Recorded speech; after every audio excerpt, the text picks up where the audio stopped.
What's up, A to Z Sports live on a Tuesday in our abbreviated Thanksgiving week. Gonna have a good show.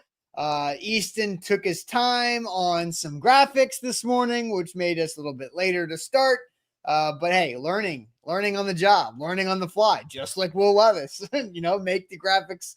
The graphics can take some time if they need to, if they have to. And so I think we're gonna have a really good conversation today. Which is especially why when the graphics are chock full of information that I'm yes. the only one on this show who can find. Yes, that's exactly right. The graphics are going to be really good because we have a lot of different things to discuss. Believe it or not, is Will Levis the quarterback of the Titans' future? We're going to find out. Brian Callahan was asked about that very question because the last three games, pretty good, right? The first two were losses. We'll talk through the last three games of Will Levis as the starter since returning from the shoulder injury that cost him too many games, in my opinion. But we're going to have a lot of good discussion on this. And then not just the quarterback, but has this team turned a corner as well? So we'll talk about this because they have a lot ahead of them, but we'll focus on what really has happened the last 3 weeks as we continue to talk about the upset in Houston over the Texans. And last night, great game in the Harbaugh with the Ravens outlasting the Chargers. So it's also throwing shade time. So if you got shade at the end of the show, we will throw shade. So get your shade ready. Shade. And now let's get this thing rocking and rolling. Easton here on a Tuesday. Welcome in. Yeah, welcome in. Good morning to you, Austin. Good morning to everybody in the comments. Hope everybody's having a great start to your Thanksgiving week. I know, Austin, you and I were talking yesterday about how, work and personal life, everything this week kind of gets crunched into 3 days because then you got the holiday activities later in the week. So I'd imagine we're all grinding on some stuff these 3 days here before we get to the turkey day. And so hope everybody's doing well with that. Like the show for us. You got to do your homework. You got to do your homework before you go play outside. That's right. Exactly. Got to get some stuff done. The world's still spinning. We're still adults here. So we got to get some stuff done. And we need you to get that like button done for us. Hit that thumbs up right below our faces on Facebook, on YouTube. Like the show this morning. Then jump in the comments because we're going to be talking some numbers. We're going to be talking about the past for the Titans. We're not going to focus on what's coming up for them. That's going to be tomorrow's show. But today we're going to focus on what have they done this year and where are they going? What have the past couple games told us about the trajectory of this team? Yep. Before we officially get going, let's get it started. Welcome into A to Z Sports, powered as always by the BetMGM app. I'm Austin Stanley. He's Easton Freeze, one of our Titans reporters for A to Z Sports.com, and we are Nashville's on-demand sports talk network, going live weekday mornings at 8 Central Time on Facebook, YouTube, and Twitch. Links to the show segment by segment on our Twitter X timeline. Also hit us up on Instagram, TikTok, and Threads for more great Titans content. Got to thank our sponsors. They make it happen for us, and they help out all of you, like Wilson County Hyundai. Make them a part of your new car buying process. See them in Lebanon or online at wilsoncountyhyundai.com. The Bone and Joint Institute, boneandjointtn.org, the region's destination for comprehensive orthopedic and sports medicine care. Farm Bureau Health Plans. Get better with Farm Bureau Health Plans. You can do that by getting a quote today for your health coverage, fbhp.com/ATOZ. And T-Dots, join T-Dots campaign to find a solution to end littering across our state of Tennessee with NobodyTrashesTennessee.com. So Easton, Will Levis has returned from the AC joint sprain that he got September 30th, which was the Titans' first win of the season, week 4, Monday night against the Miami Dolphins on the road. Levis plays 11 snaps, I believe it was, on offense, dives for the first down, hurts the throwing shoulder, AC joint, comes back after the bye, not super healthy against the Colts. The Titans lose that game. Then Mason Rudolph comes in for the next 3 games. The Titans beat the Patriots in overtime, get throlloped by the Bills and the Lions in back-to-back games. And then Will Levis returns. They lose the Chargers, who lost to the Ravens last night on Monday Night Football. That Chargers team is a very good football team. Then they go have the Vikings come to Nashville in a game where I thought the Titans got robbed by the refs. We talked so much about that. And then, it's progress, right? Like, they played solid against the Chargers. Another game where did Justin Herbert have control of the football? Yes or no, had an impact on the scoreboard too at the end of the first half. And then definite progress from the Chargers to the Vikings. And then you could see it trending that direction And they went up and they put up 30 on the Texans offensively, add the safety to make it a 32-27 win over Houston at Houston as a touchdown plus underdog. So now it's Will Levis is stacking 3 solid games in a row. He goes to the Commanders on Sunday after Thanksgiving. We'll talk about that tomorrow, as Easton mentioned. But Will Levis has played well the last 3 weeks. Brian Callahan was asked if this is a sign that Will Levis could actually be the future quarterback for this organization. 3 weeks, if you get that guy, is that a long-term quarterback solution for this franchise? Yeah, I hesitate to make any proclamations of anything like that, but I've just been really happy with the way that Will's progressed. He's played winning football from that position really over the last 3 weeks, and it's just like to see it continue. And I think there's some things for Will that he can do better. There's a couple of things, just even progression-wise for him, or getting his eyes to the right spot faster, to where he could play really well. He played a really good football game. I think there's another level for him when it comes to finding the completion, taking less sacks. Some of those things were situational. I know one or two of them we were sort of in field goal range, and I was very kind of strictly instructed him to make sure we're being smart with the football, and he's just trying to make sure we didn't take any major losses. So one or two of those, he just sort of runs up in the pocket. But I think everything that he's done, the progression he's shown, the growth that he's shown is really encouraging, and I like to keep it going. And I think there's still, again, another level that we can get to and unlock from him. So early in the season, about some of the wild throws from the past kind of disappeared. They're very much back. What's changed that those kind of throws have reemerged? I think there's a comfort level between Will and I in terms of the style of throws. I got a better feel for the things that he throws really well, using the players the right way for us. We've gotten better at putting those guys in better positions. And then Will's confidence to throw them. We've gotten some great looks. We've gotten exactly what we had hoped we would get on some of those long balls, and just really well executed. He's got a lot of confidence right now throwing the ball down the field, and he put a couple of really great throws, which they make him look easy sometimes, but those aren't necessarily easy throws that he made, and he put them right on the money. So more of that we can do, the better. And if you can find a way to get 7-8 explosives in a game, you're going to put yourself in a pretty good spot. There's Brian Callahan answering a couple back-to-back questions from Paul Koharski about the future for Will Levis. And I saw Gene Gray on YouTube. Man, that's going to hurt the Levis haters to hear that from the coach. Look, no proclamations, but Will Levis has absolutely improved. Easton, what's your response / takeaway from hearing Brian Callahan talk like that about Will Levis overall? Yeah, I'm not surprised. I think that the way that this coaching staff, the way that this organization came into the year, their mindset has not changed. They've been steadfast this whole time, and I applaud them for the way that they've approached the patience this year. We've talked about it a million times on the show, right? They're the only team really in the league that has a young, questionable quarterback who they've not wavered on. And I was actually talking to some buddies yesterday about how, man, it's not just Will Levis who we're going to talk about today. Will Levis, Anthony Richardson. I don't know if anybody watched Bryce Young this past weekend. It was not only his best game of his career, easily, it was one of the best quarterback performances, period, of the year. I mean, just go watch the tape of Bryce Young dropbacks from this weekend. Those three guys all took breaks in the middle of this season for one reason or another. One was benched very early. One was very dramatically benched a little bit later. And then one got hurt, and one was hurt. Or if you ask Mike Florio, soft benched. Right, and Florio doesn't know what he's talking about. Right. They all took breaks, and they all came back, and in the past month have all played significantly better football, the best football of their year, some of them the best football of their career. Does Anthony Richardson fit in that? Have you been watching him? The answer is yes. I mean, the bar's low, and best is a relative term, but he has looked NPF had his better best game. NPF had his best game of the season on Sunday, right? Yeah. I mean, Titans fans have a very anti-Colts lens. I don't think Anthony Richardson's in Nashville. I know you don't. But Titans fans talk about Anthony Richardson like they don't actually watch Anthony Richardson. Go watch him play football. Don't look at the box score. Go watch the games. But we're not here to talk about Anthony Richardson. Okay, yeah.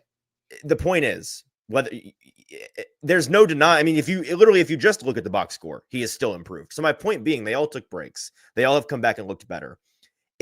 I'm kind of annoyed that the one team that actually wanted to stick by their guy had to go away from him because of injury. Like, I wanted the experiment of seeing the one guy play all the way through and then the others take breaks to kind of see, like, compare and contrast a little bit. But regardless, he's come back and he's looked better. And this was the plan for the Titans all along, that this guy coming into the year had 8 full games completed. We have built this year around giving him the full season to prove it, to show us growth throughout the year, to, by the end of the season, demonstrate to us you're worth building around going forward. Because after this year, we've set ourselves up to be able to pivot depending on how we feel about quarterback. And so, we've been talking about it. This is his final audition, this final act, these final 9 games of his career, or, well, potentially of his season. This is where he's got to prove it. And he dug himself a hole to begin the year. Absolutely. So far, he's digging himself out. And so we're going to look at some of those numbers because it has been impressive, both the eye test that we've all been watching, but also on paper, he's looking like one of the better quarterbacks in the league in just the past 3 games. For sure. So, Easton, let's go to that graphic that you made, your crack research that you did this morning. Research is harder at 7:30 in the morning, too. That's the other thing, is it's relative. Right. That's also relative because I do my best stuff before 7. Okay. That's just me. But hey. For me, I am 50% slower doing numbers before 8 a.m. Get it going. All right. So, Easton, let's go to those numbers. So kind of take us through what you've been able to dig up here about what Will Levis has been able to accomplish in the last 3 starts. Yeah, so let's slap these numbers up here real quick. And it is a chart of basically everything that is important in terms of a box score to me. And I wish I had time to, like, color gradient these so that you could just kind of eyeball the improvements. Good, bad. Yeah, unfortunately, you're just gonna have to look. So you've got the numbers, and then you've got the ranks in comparison to the rest of the league. Mm-hmm. This is breaking Will Levis's season into the 2 splits that really matter, right? Because he played 3 games healthy in full, weeks 1 through 3, played 11 snaps against Miami in week 4. Yep. We're not counting that. Played hurt against the Colts. We're going to not count that either. And then the 3 games most recently. I think that's fair. First 3, last 3. Yeah. Right. First 3, last 3. And so when you look at his yards, significant improvement, 24th to 7th. Completion percentage, improvement from 16th to 12th. Depth of target has remained the same, which is perfectly fine. I think that's a good world to be living in. Touchdowns, relatively similar. Big time throws, massive increase. And this is something that Will Levis, or Brian Callahan rather, was asked about yesterday. We've been wondering, where have these big throws gone that we saw his rookie year? The explosives, the sexy fireworks that we all saw and thought you can hang your hat on that as a quarterback. They're back, right? Just 2 big time throws. So you're saying big time throws are throws that, like, less than 300 quarterbacks can make in the world. So I'll look up in a minute what PFF, what their definition of big time throw is. I believe so here's the definition. Big time throws: a pass with excellent ball location and timing, generally thrown further down the field and or into a tighter window. So it's basically just the throws that make you sit up in your seat. And I know that's kind of a subjective thing, but I don't think anybody, even the biggest Will Levis hater, is going to say that the past 3 weeks have not been filled with some big time throws. They obviously have. And so you see that he's got 2 in those first 3 games, 7 in the past 3 games, tied for second in the league. Massive uptick there. Interceptions come way down. Obviously, 5 interceptions those first 3 games, 34th out of 35 qualifying quarterbacks in those first 3 games. He's now just had 2 in the past 3 games, which is tied for 21st, a much better world to be living in.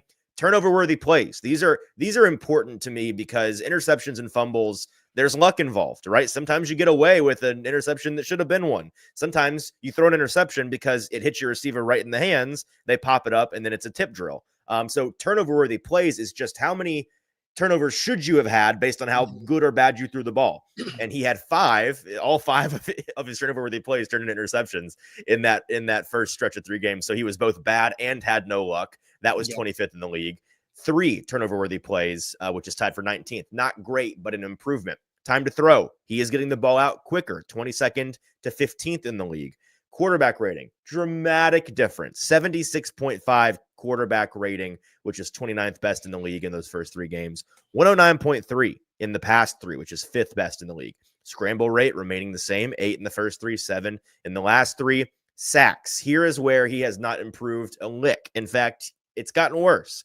15 sacks taken in those first 3 games, which was 34th out of 35 qualifying quarterbacks. He's taken 20 in the last 3 games, which is dead freaking last. And then pressure to sack ratio, which is also important. This basically is just saying how often when a quarterback is pressured, does it turn into a sack? Because the best quarterbacks can get pressured and manage to get out of it or throw the ball away or roll out. Will Levis is not doing that, right? 31.9% of his pressures turned into sacks in those first 3, which was 33rd in the league.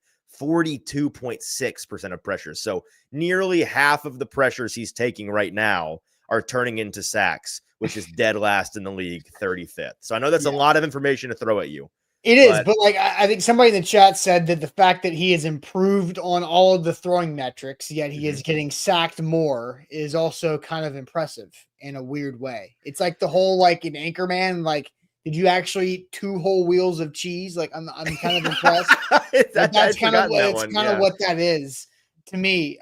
So well, Austin, I wrote about that essentially last night because there was not to take us too far off the ball here, but in that weirdly impressive realm, there was a stat that was floating around Twitter yesterday from the 33rd team. There was a graphic where they put up everybody's EPA per dropback metric. And I read the article on A to Z Sports that I wrote if you want the full details. But the short story is that Will Levis was like 17th out of 25 quarterbacks. And he was worse than CJ Stroud in week 12. He was worse than Tommy DeVito. And everybody's like, how this metric must be dumb because obviously he was not this bad.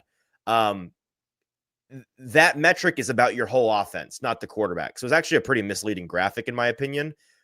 What I did some digging, I realized that Will Levis in that game was the 3rd quarterback since the year 2000 to have a passer rating over 120 and still have a negative EPA per dropback, which all that means is that when you dropped back and passed the ball, brother, you were cooking. You were dealing. When you got rid of it, it was right, good. right.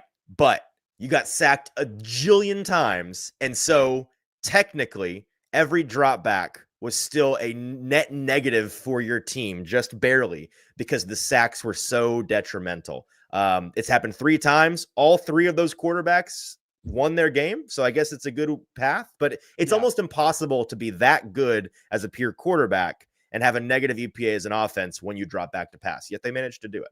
Yeah. And so like, look, it is the numbers can be tough, but when you're just looking just like pass or fail, positive or increase or backwards, you see yards better, completion percentage better, depth of target, that's similar. That's more the offense than it is performance, I would think.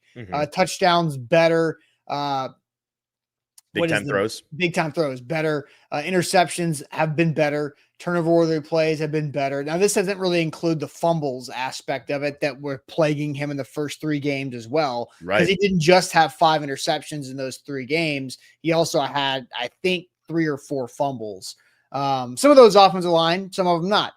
Time to throw, getting rid of it quicker, is rating by far a massive jump. He's been very effective running the football. He's taking more sacks, which I think is because of what they are trying to, it's the overcorrection. And I talked about that with Zach a little bit yesterday. The overcorrection of stop doing the hero freak out. I can make this happen in the oh no moment and just live for the next play. And the offensive line, including the right tackle position, has been atrocious. And then all of a sudden you see, J.C. Latham get worked for really the first time in his NFL career against his former Alabama teammate, Will Anderson. So, all right, that's a lot of stuff, right? So let's just ask this question to you guys, and we'll keep on diving through the analysis on this. Will Levis's 3-game turnaround, do you believe it or not? Simple as that. Because there is no doubt that Will Levis has improved over the last 3 games. That's obvious. We've all watched it. The Titans are, could be 2-1, but they're 1-2 with a big win and some good play.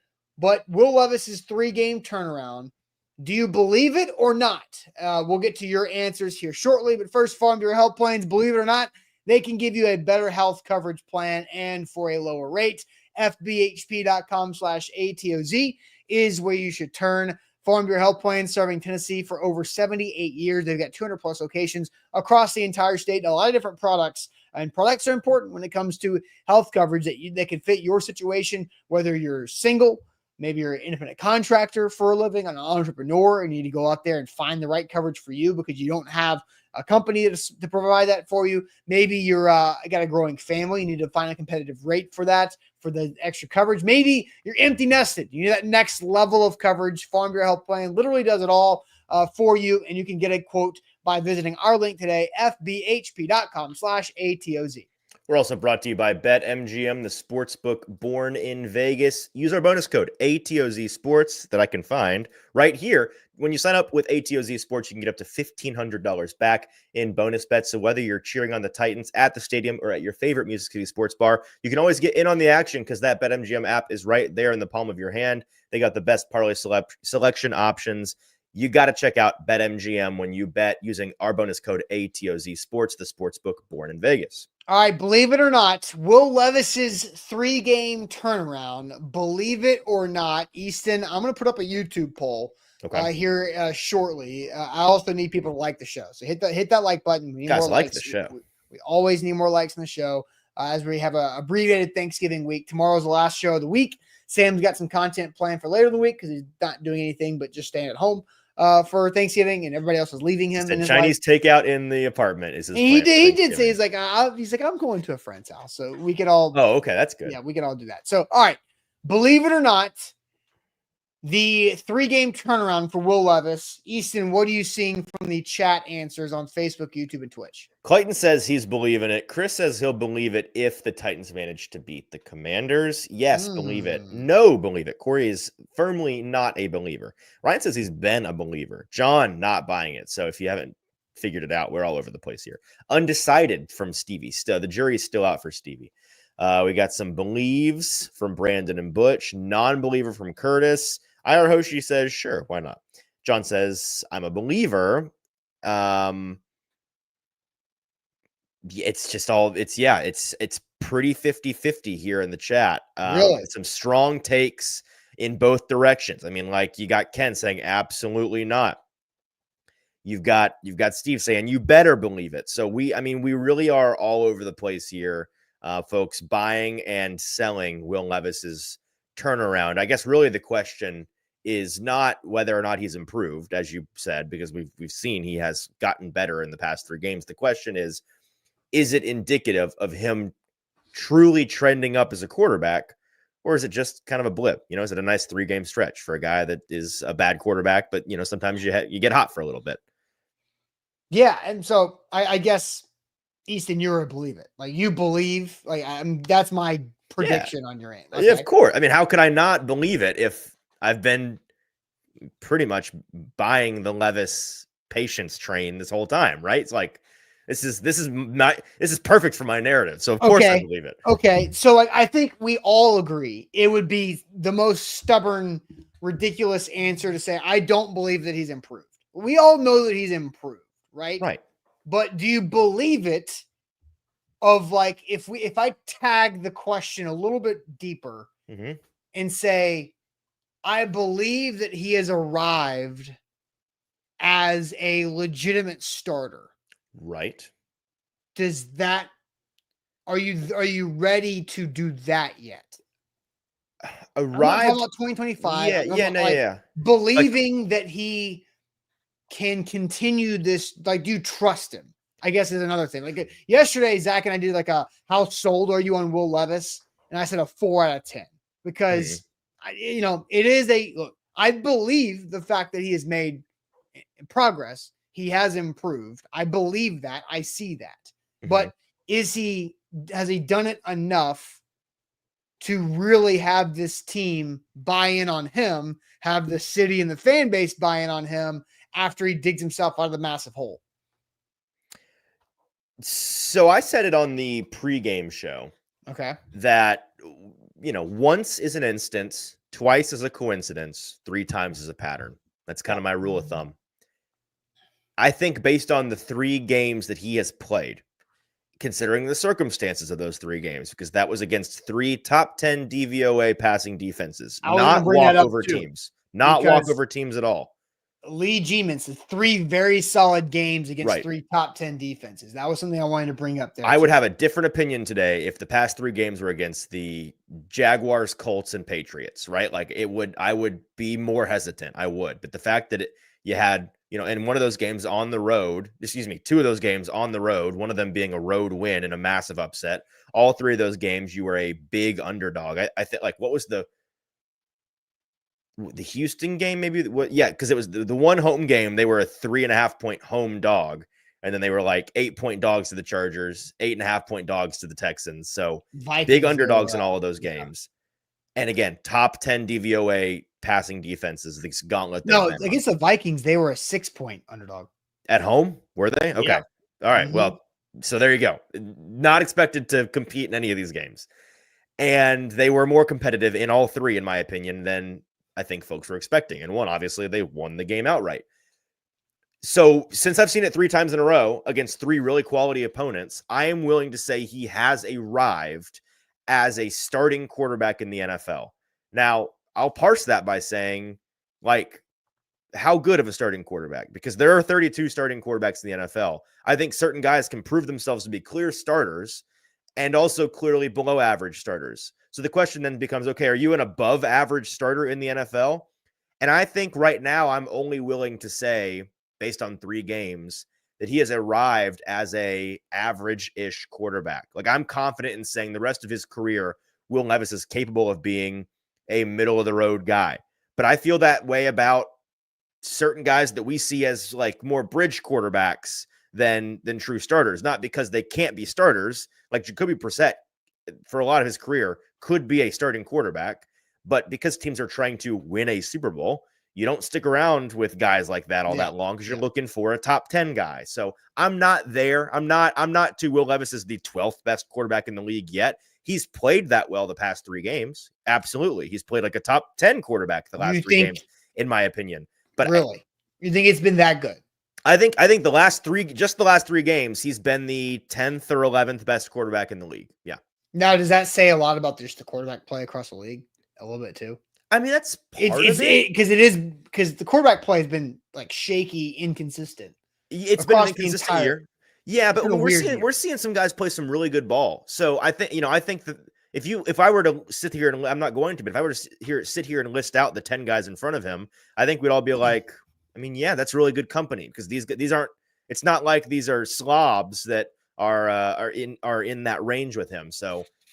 I'm not certain it's going to stick. That's all. I wouldn't be shocked if, this is a little bit of an aberration or this is kind of the best he looks.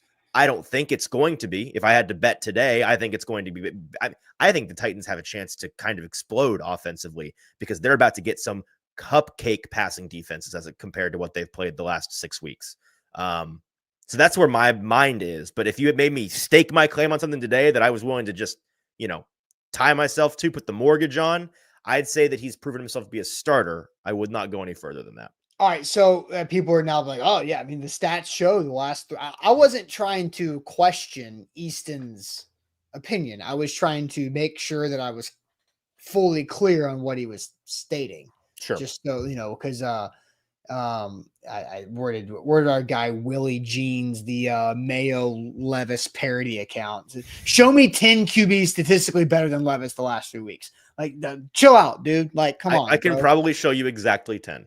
Yeah, and no more. And so he's fringe top 10 because if you look at these, like if you just point out yards, top 10, like he's top 10 in several of these numbers, right? We can't ignore the very bottom of the graph, though. No, but again, 35th and 35th is brutal, man. Yes, it is. But when you have the yards, you've got the completion percentage, you have the touchdowns, you have the big time throw capability, the quarterback rating, and then the ability to extend the play when there's other pressure. Like it's what Brian Callahan said: winning football. Mm-hmm. Will Levis has played winning football the last 3 weeks. The Titans are 1-2. They are 1-1-1 in my book. The last 3 games. I'm fine. I'm willing to say that. You good with that? Like, I think Yeah. that Vikings game was such a screw job by the refs. I'm just tossing it in its own bucket aside. I'm not holding that against anybody that's employed by the Titans because it was just so bad. I So agree. 1-1-1 the last 3 weeks. And the Chargers, that the defense is what cost the Titans that game. So when we ask the question, do you believe it or not in the poll? Do you believe it or not? I believe it. So I'm not going to be like, Ryan is super Michigan football, Kentucky basketball fan. Ryan will always hold this against me. Okay. No matter how good Levis does, you will never be a believer. Just like you thought Henry would never make a Pro Bowl. I was right about Derrick Henry for 2.5 years, Ryan. Like, Derrick Henry was not good until they came back from London. Well, if you use the word never, then you actually were never right, because never is definitive forever. I did not say, I said, I don't think Derrick Henry is a Pro Bowl running back after he was drafted. On that, you were right for 2.5 years. Yes. I did not like the pick. They just signed and traded and signed DeMarco Murray. I did not think Derrick Henry was a smart draft pick at the time. And for the first, he was about to get traded. He was benched in the New England Patriots game at home for David Fluellen. And if David Fluellen didn't hurt his knee on his one carry of the game. Who amongst us hasn't been benched for David Fluellen in our lives once or twice? It happens. Yeah, right. But like, again, but I like Ryan's logic of like, I will never be a believer because I thought something about Derrick Henry when he was drafted. When Levis could be holding the Super Bowl MVP trophy up on the stand, and you're gonna just be hating. You're gonna be like, Mickey Mouse ring doesn't count. You're never gonna believe, no matter what. Apparently, but Ryan's, because MB's like, stay away from that debate, Austin. You lost that one, let it go. Like, but Ryan's saying that I never admitted to being. He's saying you can't change your mind. He's saying you cannot change your mind. Derrick Henry got very good and deserves all the credit for that, and is a Hall of Famer, first ballot Hall of Famer. Derrick Henry's not the. I was about to say, now you go to bat with people that say that he's not a Hall of Famer. Now you're on the other side of the argument. That's changing your mind. Yes, I have. Derrick Henry has proven that my initial take was wrong because of how well he played after 2.5 years and what he's been doing. So I can change on Will Levis. I'm not fully believing that Will Levis is the right long term, because we don't have to play the whole clip. We can listen to Paul Kawarski's question in the beginning of Brian Callahan's answer. 3 weeks, if you get that guy, is that a long-term quarterback solution for this franchise? Yeah, I hesitate to make any proclamations of anything like that, but I've just been really happy with the way that Will's progressed. He's played winning football from that position, really over the last 3 weeks, and it's just like to see. He's played winning football for the last 3 weeks. I mean, Marcus Mariota was the AFC Player of the Month in 2016 in November. He was like, oh my gosh, this guy's arrived. Hell, Jake Locker had the Titans at 3-1 before he went to the hospital with a hip injury against the New York Jets. So it's like 3 weeks or 3 weeks. 3 weeks or 3 games. 3 games have been good for Will Levis. But what was the question? If you get that guy. Yes. You get that guy. Not. Well, do you? No, yeah. I understand. And I get that. It's very like we have seen Will Levis put his name on the sheet with Fran Tarkenton. It's the only other person who has had that good of a debut in their NFL career. Fran Tarkenton, Will Levis. Like, we got to be able to see that continue. And so I believe that Will Levis has improved drastically and played very smart football the last 3 weeks. I still have and see the fact that he has deficiencies. He has to fix some of the in his own head, he gets gun shy at times and takes sacks. He's got to find that balance. He was over here playing like a wild maniac. Now he's overcorrected. Where's the middle? And if he was 3 weeks wild maniac, 3 weeks overcorrected, or the next 3 weeks, the next 3 weeks are the Titans season. Really, sure. Sunday determines the rest of the Titans season. So I like what I've seen from Will Levis, Ryan. We're going to be saying that every week, though. Like they're at the point where they're in every the Sunday playoffs. is This is determining. Yeah, the Titans playoffs start now. right. There's this Sunday is their season, and then if their season continues after this Sunday, the next Sunday is their season, and then the next Sunday is their this is the season. playoff. Yeah, Yeah. If you want, the Titans are playing playoff football right now. And what did we all want? We wanted Will Levis to be in high leverage, important football games in December, right? Mhm. That's what I said. Mhm. What's Sunday? High leverage. Is it going to be December by Sunday? If not, nearly December. What's high leverage Sunday? situation. Look at your calendar app. You've got it right there. What's Sunday? Tell Sunday, me what Sunday is. I'm going to guess based on your fervor that it's December 1st. December 1st is Sunday. Okay. Will Levis is playing playoff football in December, something that Kentucky football fans will never be able to say. Oh, strays this morning for Kentucky football. That's just because Ryan triggered me, because That's all right. Ryan lives in Will Levis's jockstrap. So Kentucky I football, look, second best football program in the state. Historically. Louisville. Past 10 years? Yeah, for sure. So look, I think Will Levis is playing well. I want to see him continue to stack it. I'm not, again, I said this yesterday, I'm not going to get fooled by Will Levis hype because I bought it over the summer. I bought it over the offseason. I bought it throughout training camp. Went, oh, it looked pretty good. I bought it up until he flicked 6 to the Chicago Bears and the Titans started 0-1. Because where would we be right now if he just didn't do that against the Bears? We would be at 4-7. And how things could have potentially changed. Yeah. And Could they'd be be different. that much closer. They wouldn't be in a do or die situation on December 1st. They are in a do or die situation on December 1st. They win this game, they stay alive. So there are two questions here that I'm going to pin you down on. I need a definitive answer. I think there are three elements to this question. Number one is, hold on. I want you to save that because we've got to progress the show here a little bit. So you're gonna pin me down here. Okay. We'll see if you can get 2 points. But first, the Bone and Joint Institute is where you should turn for any injury situation that you have in life. Trust the people that we trust. I've been to the Bone and Joint Institute last 3 years for a couple of different injuries. A little plantar fasciitis in the foot, a little knee tendonitis in my left knee, my surgically repaired left knee from my guy, Dr. Scott Arthur, there at the Bone and Joint Institute. Life happens, injuries happen, just like they do in football. Make sure you know who to trust and who to go to. That are the experts and the resources at the Bone and Joint Institute in Franklin off I-65 and Highway 96, online at boneandjointtn.org.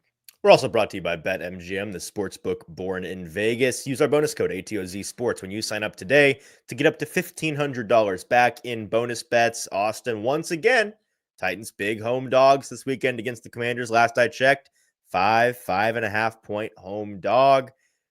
Speaking of Nashville dogs, the Vanderbilt Commodores, 11.5 point dogs against your Tennessee Volunteers this weekend. 2 units on Vandy plus 11.5. I did that last night. 2 units. Vandy, the best team in the league against the spread this season. I believe 7-1. Nobody in the SEC better than them. Don't love a win. Do love a cover there. So I think the Nashville dogs might bark this weekend. I think a little dog parlay, Titans, Vandy, double cover. Don't hate it. That's what I would do with my bonus bet over at atozsports.com, at betmgm.com using bonus code ATOZsports. That's what I would do. So there's a little free game for you. Sign up at BetMGM, the sportsbook born in Vegas. Ryan says, take the Homer glasses off. It's a bad look. Ryan, your Homer glasses are so thick you can't see shit like Stevie Wonder. I mean, come on, Ryan. Like, you are the biggest Homer in the world that watches this show. I am not as big of a homer as you. I don't dislike Will Levis because he went to Kentucky. Like, get that through your brain. I've said this a million times. Wesley Woodyard is one of my favorite Titans to cover. And he went to Kentucky and he beat Tennessee when he was there. So all right, Easton, you had like a three-step question for me, right? I do. Yes. I think there are 3 elements to this question we're asking. You've already answered one. I need the other 2 answers. So the first element is, has he gotten definitively better throughout the season based on first 3, last 3? We all agree. Obviously, yes, he is looking better. Thumbs up on that. Second question. What we're really trying to pin down today is, we're all kind of feeling the tides turning for this Titans team.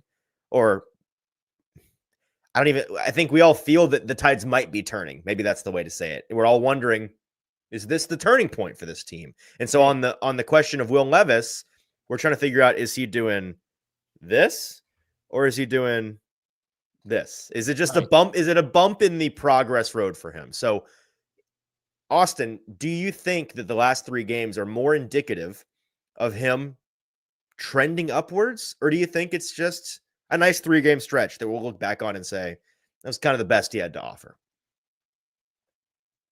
If you had to guess. Look, I don't think progress is linear. Like, it's not. Good answer. That's a good coach speak answer. I like no, that. But I'm serious. Like, zoom out.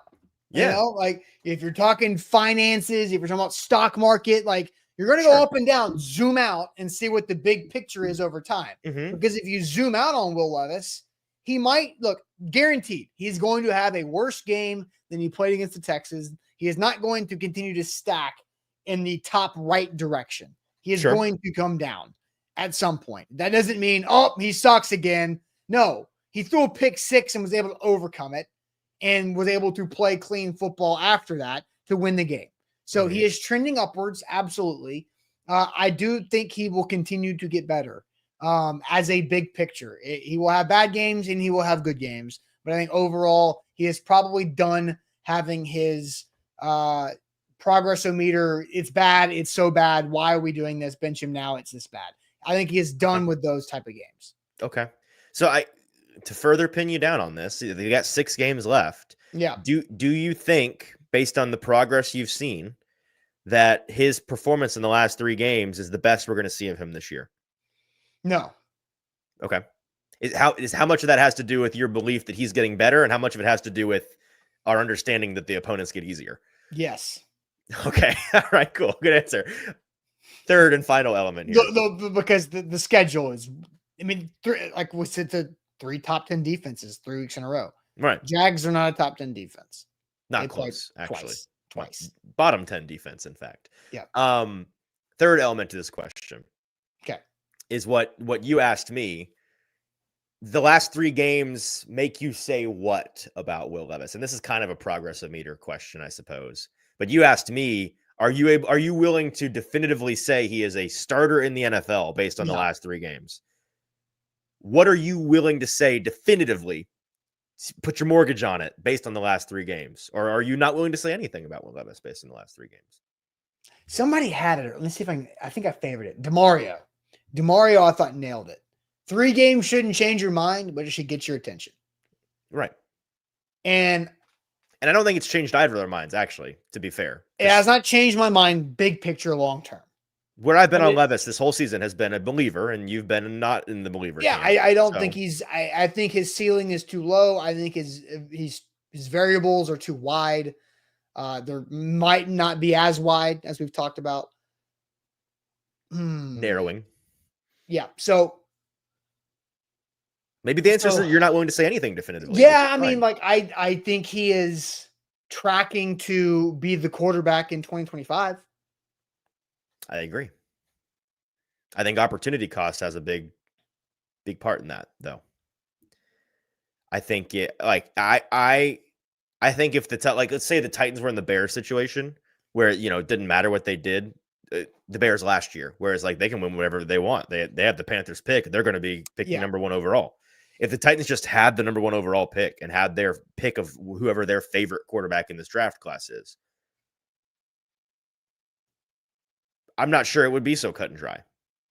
It would be less cut and dry than what it's going to be because they're not going to have that pick. I think they're going to win some games down the stretch. I've been saying this for a couple weeks now.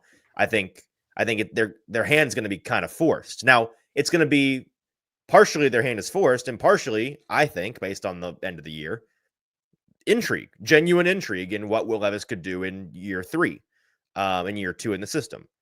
But, I'm glad that we can at least kind of agree that right now it's tracking to be 1 more year of this guy for a number of reasons. Maybe you're not so glad to be able to say that. No, I'm just trying to think of like I had an epiphany. The light bulb that I pulled with a little chain. Okay. So we're gonna kind of move from the team question the last 3 weeks and go like again big picture. Okay. About what we asked preseason, because preseason, a lot of the narrative, and this is pre-Easton joining. You started September 2nd, so that's kind of preseason. I was barely there. We had a preseason show. My first show was like our last take before the season show. It was Wednesday before week 1, right? And by the way, I'm like one more really good Titans game away from going to clip that, because you and Sam's first question to me as an A to Z employee was, what's one big unpopular take about this Titans season? And I said, and I quote, they're going to really suck for 2 months. People are going to lose faith, and then they're going to figure it out. Oh, I'd said that when they announced the schedule in May, and I was like, look at all those divisional games in the back end. That's great. That's a perfect setup for them. Right. But that answer wasn't received very well that day. It was not received well. Okay. But the main narrative of the season was you have to find the answer on Will Levis. Mm-hmm. And if the answer is, I don't know, then the answer is probably no. Right? Right. Has that changed? Don't answer it. Has that changed overall? But real quick, TDOT is putting out a campaign to end littering across our state of Tennessee with the NobodyTrashesTennessee.com campaign. You can go find out how to be a part of the solution to end littering. You can do a lot of things. 1, stop littering. Just don't do it. 2, quit. When you pick it up, when you see litter on the street, on the sidewalk, pick it up, throw it in the bin. I told you guys a couple weeks ago, I was walking the dog at the park, and I passed the Powerade bottle, had the moment. I tell people all the time, pick up litter when you see it. Be a trash master. I can't be a hypocrite. And so I picked it up. Master. That's right. So you guys can do that. You can also join the local cleanups. Kids are at school this week. Maybe they're already bothering you in the house. Put them to work tomorrow. Put them to work. NobodyTrashesTennessee.com. Organized litter cleanup. Get them the heck out of the house. You got stuff to get ready for. You got family coming over. You got to cook stuff and prep stuff. Get them the heck out of the house. NobodyTrashesTennessee.com. Have them go pick up litter. Go do something else for 3 hours while you get the time you need. So NobodyTrashesTennessee.com. That's where to go check out TDOT. Yeah, send the kids outside to pick up the trash while you be a degenerate on your phone inside watching some Thanksgiving football and betting on BetMGM with bonus code ATOZ Sports. The kids will be picking up trash, doing good by the earth, and you will be doing good by your wallet because BetMGM has you hooked up with up to $1,500 back in bonus bets if your first bet does not cash. General Thanksgiving betting advice, since I'm kind of the betting guy around here, but I don't ever really get to talk about it, and I'm not going to be on the show again before Thanksgiving. Historical trends. There is not a better weekend every NFL season than Thanksgiving to bet chalk. Thanksgiving is the chalkiest instance in the NFL every single year. Big favorites almost always win unless you're the Dallas Cowboys. Outside of the Cowboys, the last like 30 years, favorites are like 84% on Thanksgiving. So bet chalk. Don't be rooting for upsets. Take your money and run on Thanksgiving. Chalk. In the NFL. In the NFL at betmgm.com. College football on different Thanksgiving story. weekend Very different story. Is just cross your fingers and because you got like the Egg Bowl, right? Yeah, everything that the Iron Bowl, the Egg Bowl. There's are those on Thanksgiving or is it Thanksgiving weekend? I think the Egg Bowl is literally on Thanksgiving, right? No, I think it moved to Friday. Oh, okay. Yeah, I think I moved to Friday. All right, so I asked you the question, Easton. Mm-hmm. I need you to reiterate the question because I'm not sure I fully understand. Okay, so like the whole objective of the season is the mission, right? Okay. Yeah, the mission of the season. Find an answer on Will Levis, regardless if it's yes or no. Just freaking find it. The worst case scenario for this season is to end the season without the answer on Will Levis. Mm-hmm. And if you do get to the end of the season and you're not definitive yes or no, then it's probably a no, right? Right. Do you think a not definitive answer on Will Levis is still a no? Because I think we're trending towards that. Well, so I think we're more likely to be in the middle of there's no definitive answer. So does that lean yes or no or punt? And the easy answer is to punt, which run it back and we'll find out next year. Does that waste another year? There's a lot of nuance to the answer to that, but right. And what I was saying a minute ago is situationally, like every situation kind of dictates the terms of the decision. Right. Because just on paper, in a vacuum, you're right. That generally speaking, in the NFL, it's good process. The once you've seen enough of a guy, if you're still not sure, the answer historically is probably he's not going to pan out. That's the way that we've seen guys work in the past.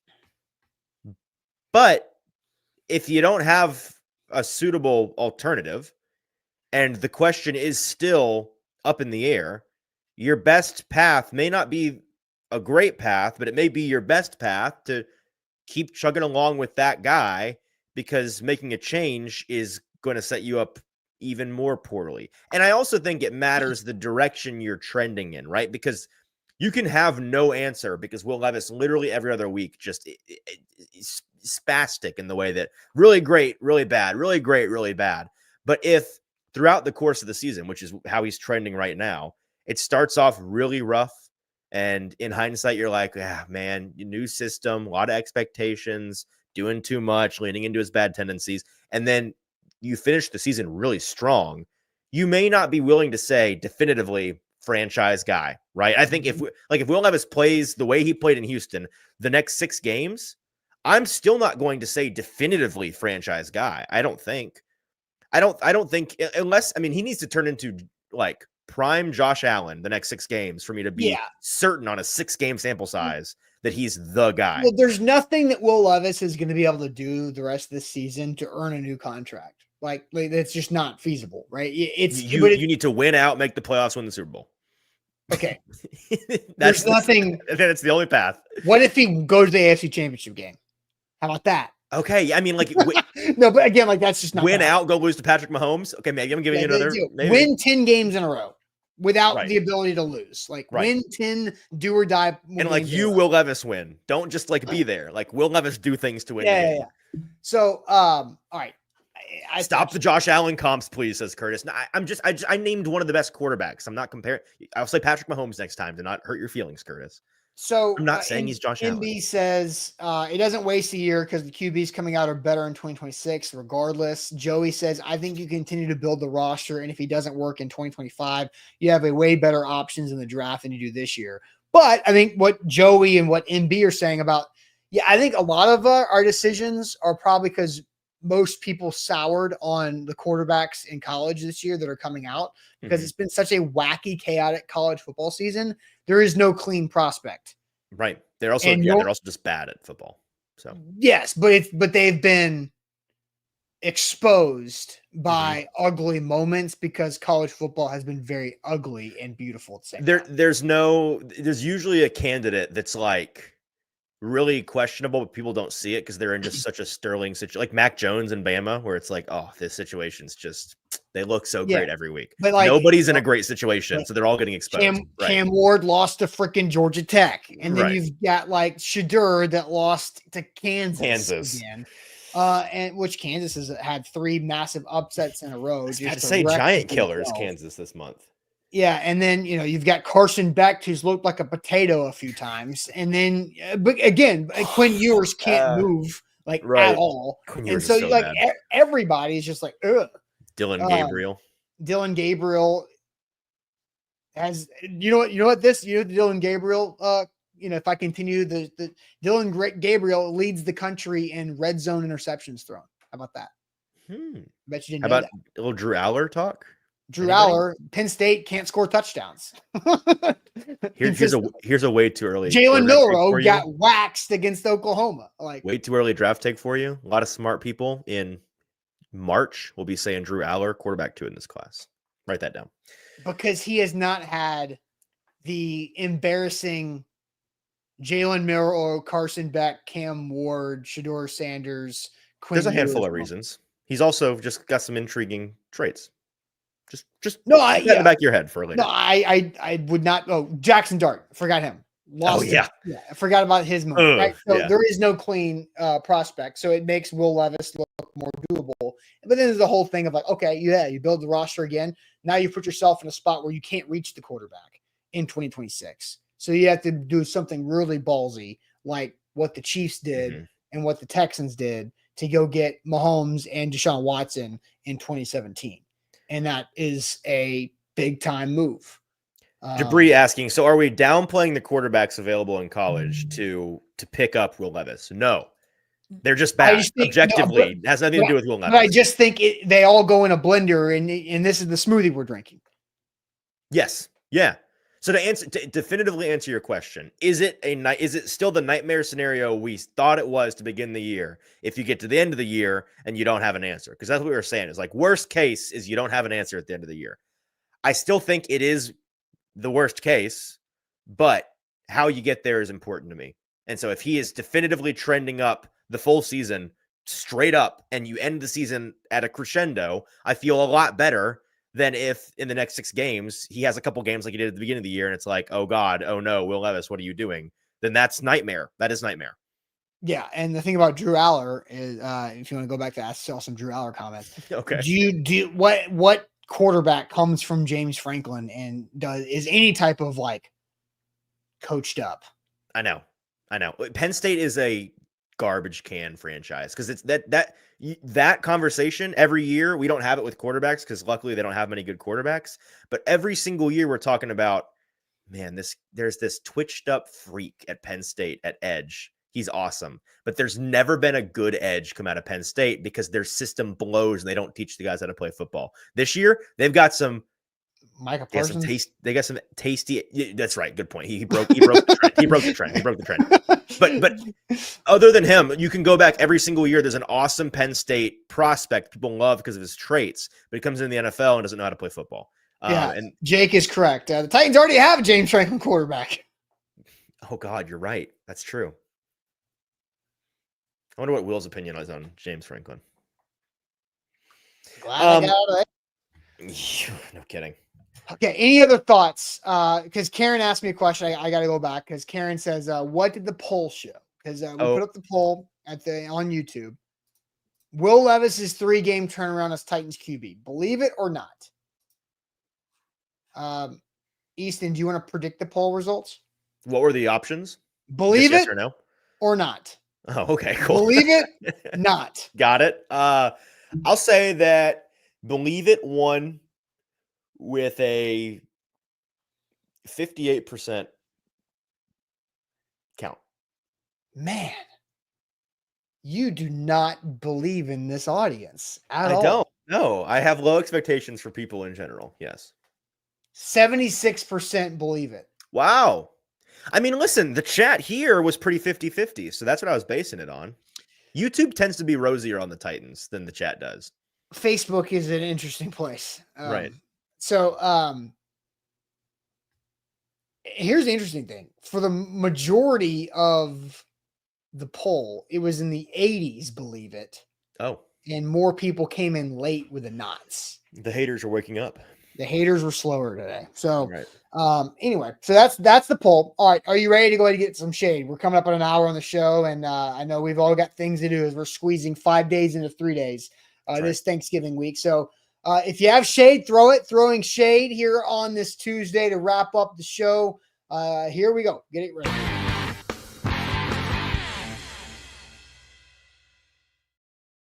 Shout out to our friends at Wilson County Hyundai. Make Wilson County Hyundai a part of your new car buying process. Go see them in Lebanon or hit them up online at wilsoncountyhyundai.com. Shade day. If you've got shade, throw it. We want to see your shade. We'll read your good shades. We're not going to just read bad shades. They got to make us laugh.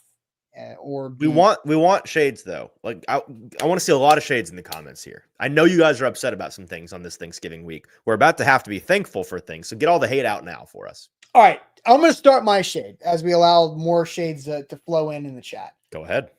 Easton, you, me, and Sam were texting last night as Mike Vrabel was on the Manning cast. And not Mike's most entertaining performance. He was very much like football coach. He didn't look comfortable. Now, this is not my shade. I'm just kind of made for TV a little bit. He was just like, it was, he talked through the entire Justice Hill big touchdown run. And I was just like, shut up. So like ignored it. That's really just funny. It was just continuing to make his point as Justin. And he was like, yep, there's the big, now they're up 2 scores. Cause he was like, and I was just like, dude, and like Peyton's like standing up where you can like see his zipper because it wasn't Derrick Henry. He would have stopped for Derrick. And so Patricia says, play a clip. We missed it. I don't want to do that because I want to make money on YouTube and not give it to ESPN. So I'm not playing the clip, but Mike Vrabel did toss a few zingers in there. He tossed zingers at the busing of the boys guys and simultaneously Peyton and Eli. He tossed some zingers at Tom Brady, saying his family and kids had great Christmases because of all the Ohio State versus Michigan wagers that he won over Tom Brady over the years.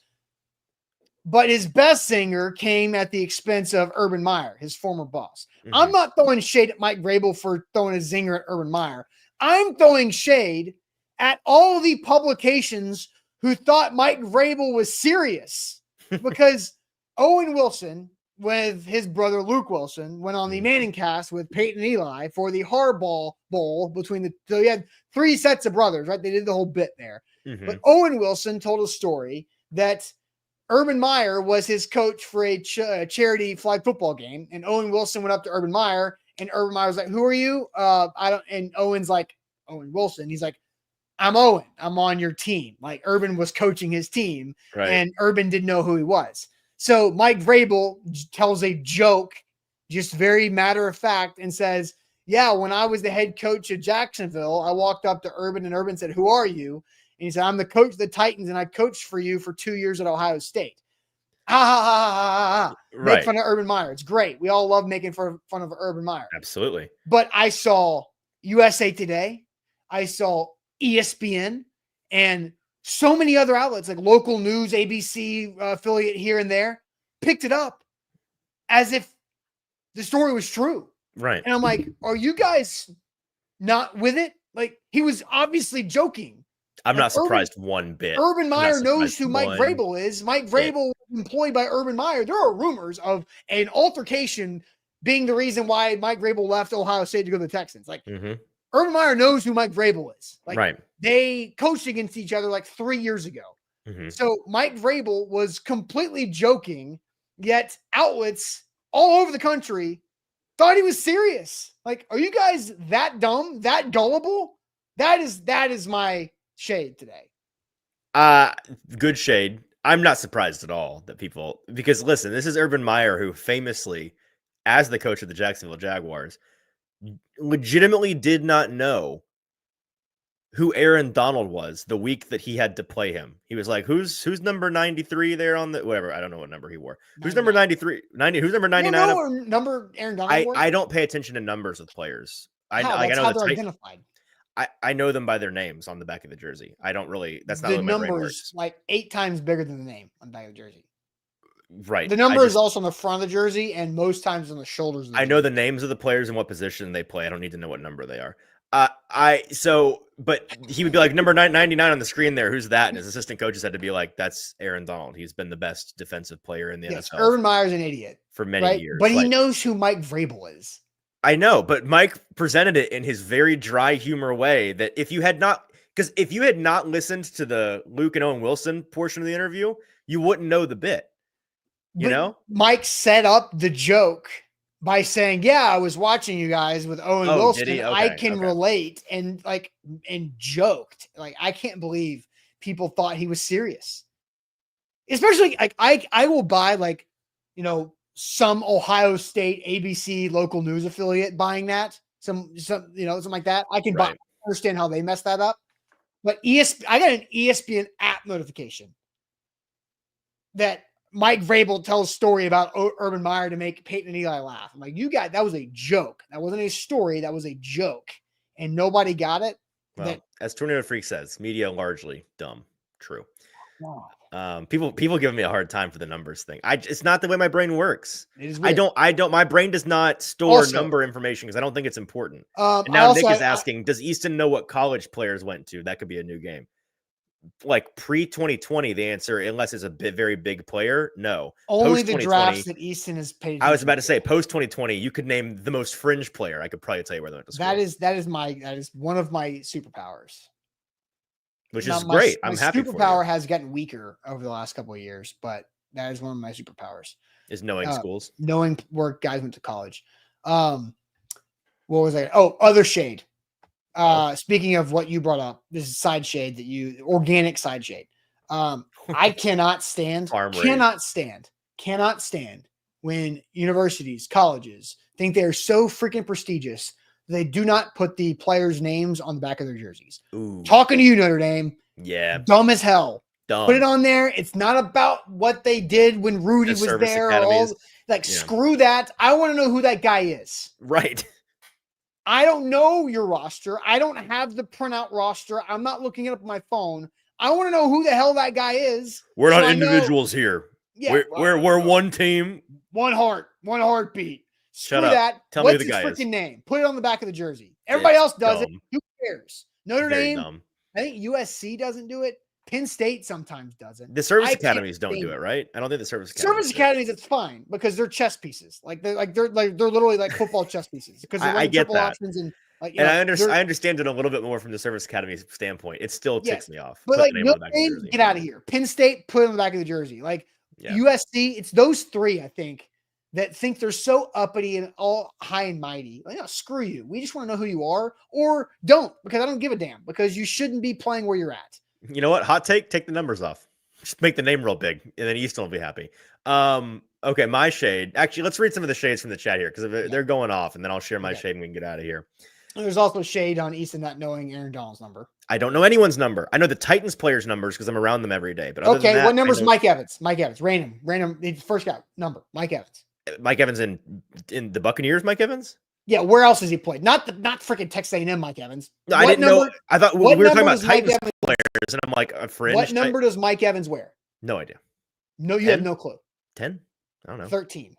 Yeah, I don't care. My brain does not care about what Caleb number he Williams. wears. What I number know is who Caleb he Williams is. wearing? What number is Caleb Williams wearing with the Bears? No idea. You have no. Come on, dude. You have to know this. Pretty much quarterbacks. I know their numbers. You just texted Sam and I and said, "Have you watched Caleb Williams tape because he looks really good?" You just watched it yesterday. What number? I watched every dropback. I watched all the things on the field that what matter. Numbers he wearing? His number is not what matters. 13? I don't know. No, 18. God, jeez. It doesn't matter to me what number you wear. I'm watching what I'm you're not saying it doesn't matter. I'm saying like you also just by osmosis pick it up. No, my brain filters out useless information, and numbers on a player's jersey are largely. You watched the game last night, right?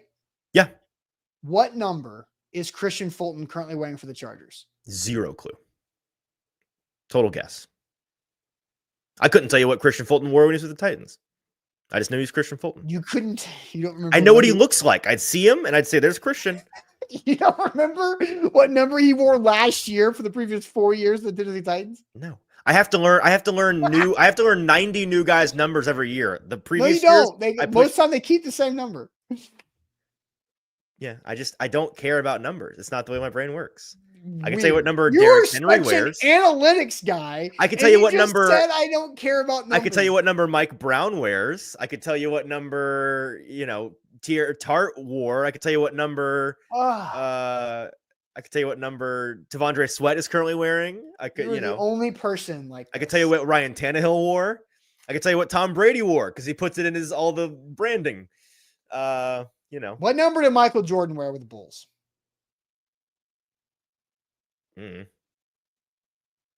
I know what numbers Kobe wore. Does that count for anything? Sure, if you get them right. Or wait, am I thinking of Kobe or LeBron? 8 and 24. 8 and 24. Yeah. Yes. Thank God. I couldn't tell you what numbers LeBron wears. What does LeBron wear? I don't know. Currently 23. Okay. Because 6 is retired for the Lakers. I know this makes me weird, but you all have to admit the number a player that wears on their jersey has no bearing on anything in life besides identification. And if and you can't identify it by that. No, but I can. I look at them and I know who they are. That's my whole thing. Is I know what the players look like, so my brain doesn't register the numbers because I don't need the numbers. I see them and I say I know who that guy is. That's just crazy. Burning Devil says NBA jerseys are way more important. No, they're not. It's actually less important. You're not wearing a helmet. I can see your face.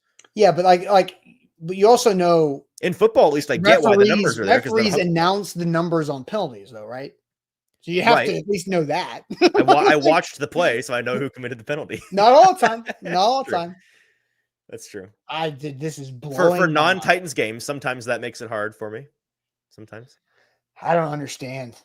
I'm just being honest. I don't need them. All right, what's your shade? For the love of God. Did we have any? We didn't mention anyone's shade in the chat because they got. I saw shade on Penn State. Just in general, which I'm fine with. I cannot believe. I think you're making this up. I think you're trolling me. Why would?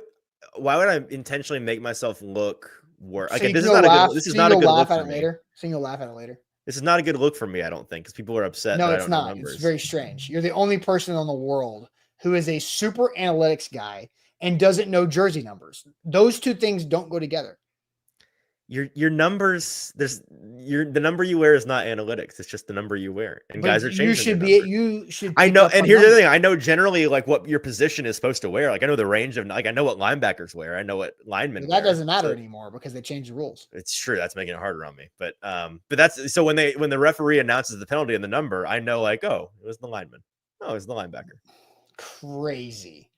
Curtis just says, "Yeah, our shade is on Easton." Okay, that's All fine. right, what is your shade, you crazy person? What is your shade?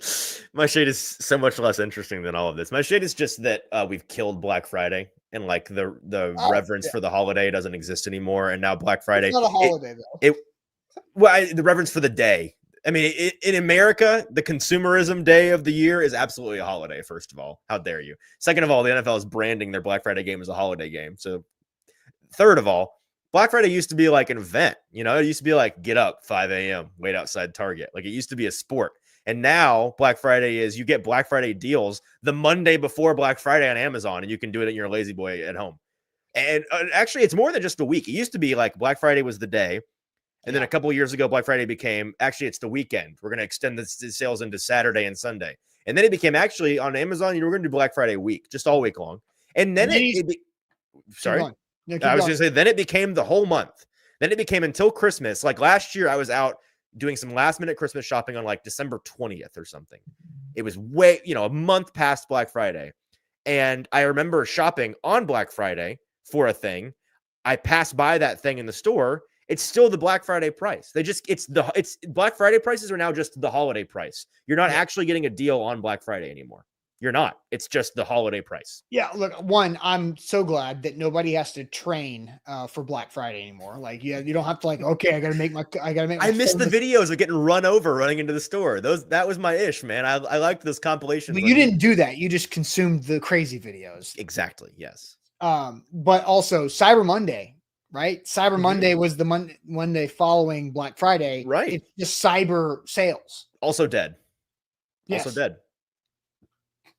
Which I'm fine with because I don't. We used to be a country. We used to have morals. We used to go shop in the stores. We used to have to wait in lines. That's right. Nah, I'm good. I'm good with that. I will say, Easton, do you know Derrick Henry's number? Yes, I know Derrick Henry's number. Do you know what jersey number Derrick Henry wore in college? If it wasn't 22, I don't know, man. Do you know what Derrick Henry's first Titans and jersey number was? No. I thought it was always 22. Nope. What? His rookie preseason number. So he changed it after the rookie preseason? Yeah, because you had to at that point. Oh. 2? I don't know. Yes, 2. Did he just doubled it? Okay. Is 2 what he wore in college too? Yes, except for when he was a freshman. Do you know what his freshman Alabama jersey number was? You know, I don't know. 42. Oh, that was my football number. Yeah, Derrick Henry and Easton. Not all that dissimilar. Yep, there you go. All right, that is it. We will wrap up this miserable end of the show because Easton just doesn't do numbers. You guys are mad. I just have eyes to see the players. But the really shade on you all for needing the crutch of a number. Are on the player 4 times, and then if you count the helmet decal, that's how they know which helmet's theirs. Easton is because their numbers on the back of it. Okay, well, and they also wear branded cleats and gloves that you see every time you see them, but I don't know what brand gloves DeMarco Murray wore because I didn't need to know. It's useless information to me. I'm just saying your whole point is you see them, so you should know. I see plenty of in a player. I pay attention to what I need to know, which is who they are and what number was DeMarco Murray for the Titans. No idea. You're lying. You know what I do not know, Austin. You're lying. I'm what number what did Vince Young wear? What jersey number was Vince Young? 10. Okay, God. Jake Locker. He was on the Madden cover. Jake Locker, 8. I don't know. 8? 7? Also 10. Also 10. Oh, also 10. That's right. Also 10. Also 10. Also All right. God. Like the show, please, before I blow a gasket. Like the show, like the show, like the show. hit that like button, and we'll catch you guys tomorrow on a Wednesday. Buck Rising live tonight to wrap up his primetime week at 7. Appreciate it as always.